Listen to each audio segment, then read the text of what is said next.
Welcome student. I am going to explain you about human reproduction, chapter number 3rd, class 12th. Okay. In this chapter, the most important thing is that कि human unisexual होते हैं, ये जानना हमको बहुत जरूरी है। कुछ टर्म्स ऐसे हैं जिसको जानना बहुत इंपॉर्टेंट है। यूनिसेक्सुअल मीन्स ह्यूमन बींग्स में जो भी ऑर्गन जैसे मेल है फीमेल है दोनों यूनिसेक्सुअल कहलाते हैं। क्यों? क्योंकि मेल बॉडी अलग है, फीमेल बॉडी अलग है, यूनिसेक्सुअल कहेंगे।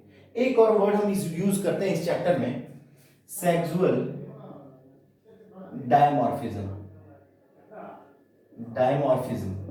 Sexual dimorphism means both sex organs are different in structure as well as in shape as well as in formation of hormones.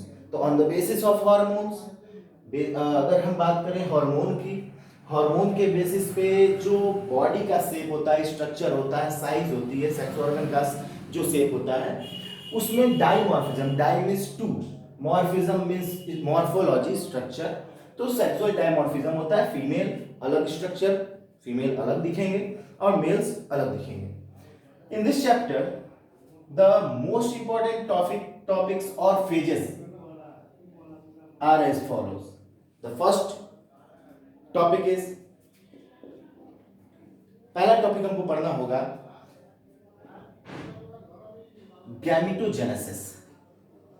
Gametogenesis क्या है? सबको पता है, इसके बारे में हम सब भी जानते हैं क्योंकि हम लोग लोअर क्लासेस में इसके बारे में पढ़ चुके हैं।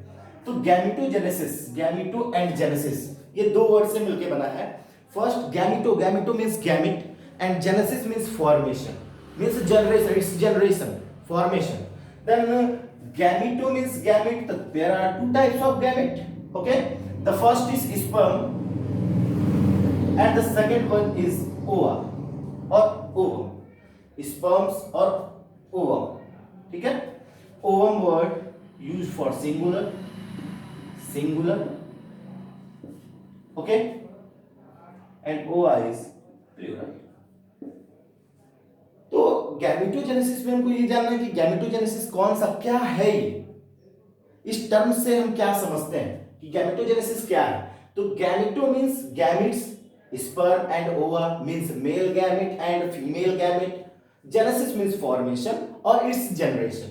तो गैमेटोजेनेसिस का मतलब हुआ कि अगर गैमेट का फॉर्मेशन हो रहा है उसको हम गैमेटोजेनेसिस कहेंगे। कोई भी सेक्सुअल रिप्रोडक्शन का जो यूनिट होता है वो गैमेट होता है, ठीक है। तो गैमेट अगर हमको स्टार्ट करना है इस चैप्टर को, या इस चैप्टर को ह्यूमन रिप्रोडक्शन के बारे में पढ़ना है, तो सबसे पहले हम लोग गैमेटोजेनेसिस टर्म को एक्सप्लेन करेंगे। अब इंट्रोडक्शन को हम देखते हैं। सेकेंड टर्म जो होता है वो होता है insemination. Insemination means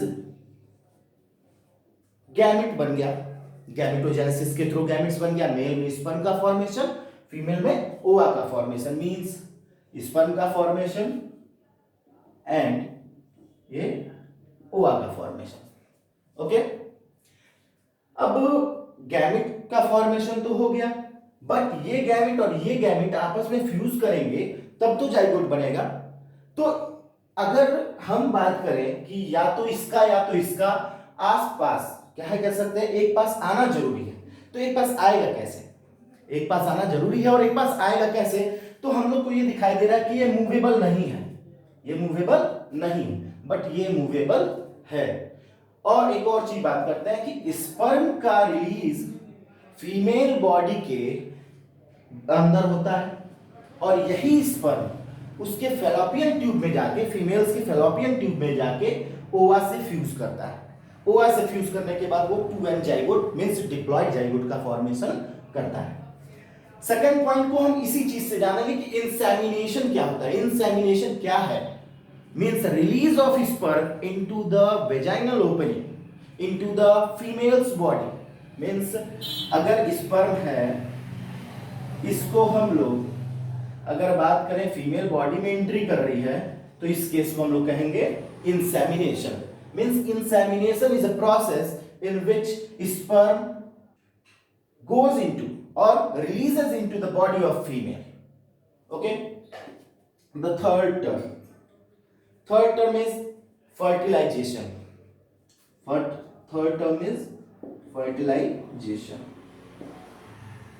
first term is gametogenesis, formation हो गया गैमेट का, बॉडी के फीमेल बॉडी के अंदर स्पर्म चला भी गया. थर्ड टॉपिक है फर्टिलाइजेशन. और फर्टिलाइजेशन का मतलब इस पे एक वर्ड और कह सकते हैं, सिनगैमी. सिनगैमी मींस अगर हम इसकी बात करें तो इसमें फर्टिलाइज होना मींस अगर ये मेल गैमेट और फीमेल गैमेट आपस में फ्यूज करते हैं मींस स्पर्म एंड ओवा ये आपस में फ्यूज करें अगर, तो ये फ्यूज करके एक 2n सेल बनाते हैं जिसको हम लोग जाइगोट के नाम से जानते हैं.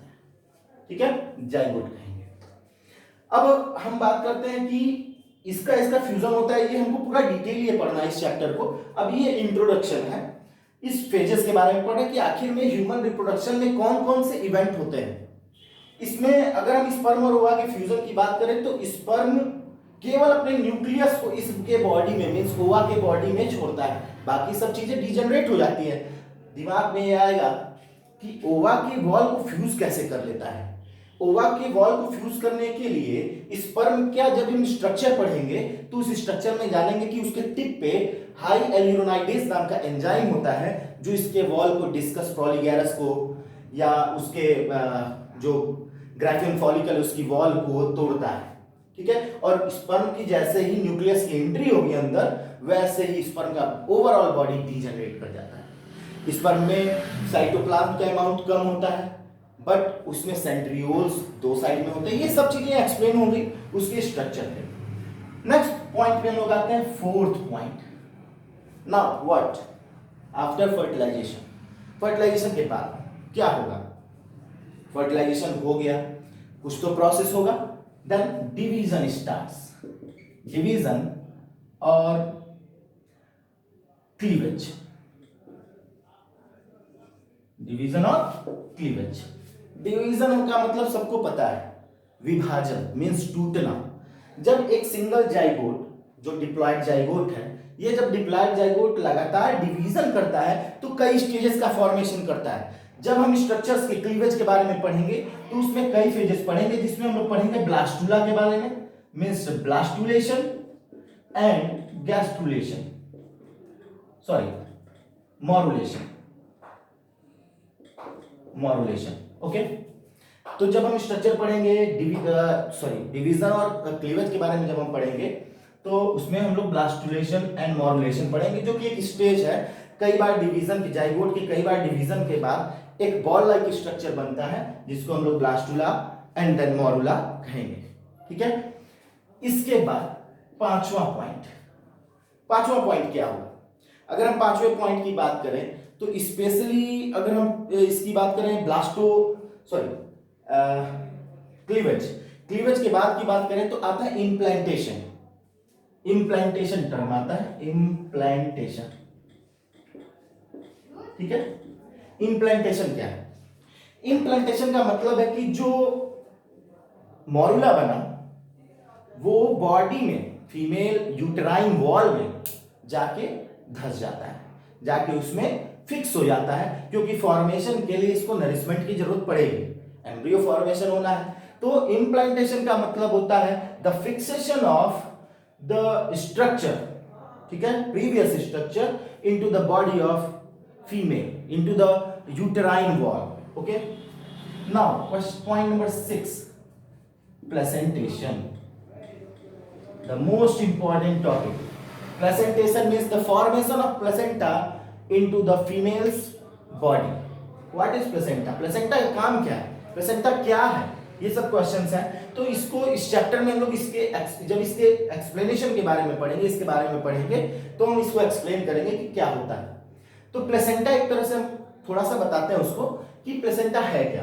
प्लेसेंटा एक तरह से देखा जाए तो प्लेसेंटा एक नरिशमेंट का काम करता है. जो एम्ब्रियो डेवलप कर रहा है उसको नरिश करने के लिए ये प्लेसेंटा वर्क करता है. तो उस प्रोसेस को हम लोग कहते हैं प्लेसेंटेशन.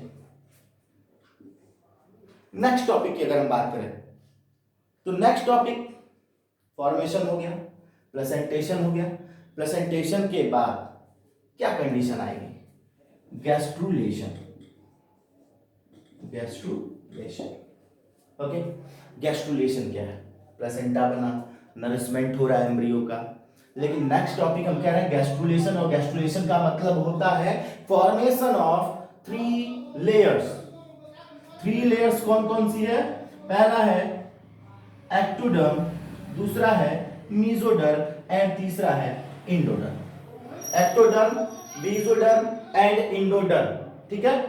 तो ये 3 टॉपिक के बारे में हमको गैस्ट्रुलेशन में पढ़ना है। इसके साथ साथ एक्स्ट्रा एम्ब्रियोनिक मेम्ब्रेन्स के बारे में, एक्स्ट्रा एम्ब्रियोनिक स्ट्रक्चर्स के बारे में पढ़ेंगे, जैसे yolk sac, amnion, chorion, allantoids, जिससे हमारे बॉडी के different structure like kidney, heart, liver, ये सब बनते हैं। Next 8th topic is organogenesis. Organogenesis means formation of organ. Organ का फॉर्मेशन होगा, एम्ब्रियो बेबी में कन्वर्ट होगा। और लास्ट टॉपिक जो है, 9वां टॉपिक, 9th टॉपिक, वो 9वां टॉपिक है parturition.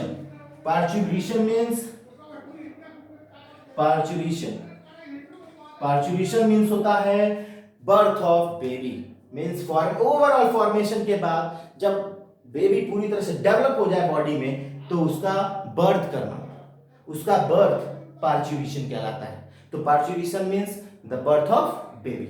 After that mother's lactation period will be start, okay. Lactation period में जो फर्स्ट मिल्क होता है, जो सिक्रीट होता है फर्स्ट मिल्क मदर के बॉडी से, उसको हम कहते हैं कोलोस्ट्रम। कोलोस्ट्रम।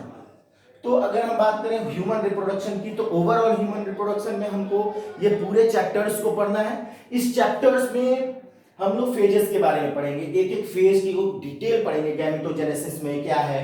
अब जैसे गैमेटोजेनेसिस है स्पर्म का फॉर्मेशन, तो इसको एक स्पेशल टर्म देंगे स्पर्मेटोजेनेसिस।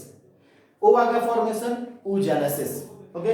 तो ये सब स्ट्रक्चर्स हमको पढ़ने हैं। फीमेल बॉडी का स्ट्रक्चर और मेल बॉडी का स्ट्रक्चर मींस रिप्रोडक्टिव ऑर्गन्स का structure, means male reproductive system and female reproductive system, okay. अब नेक्स्ट हम लोग नेक्स्ट लेक्चर में मिलेंगे। Thank you.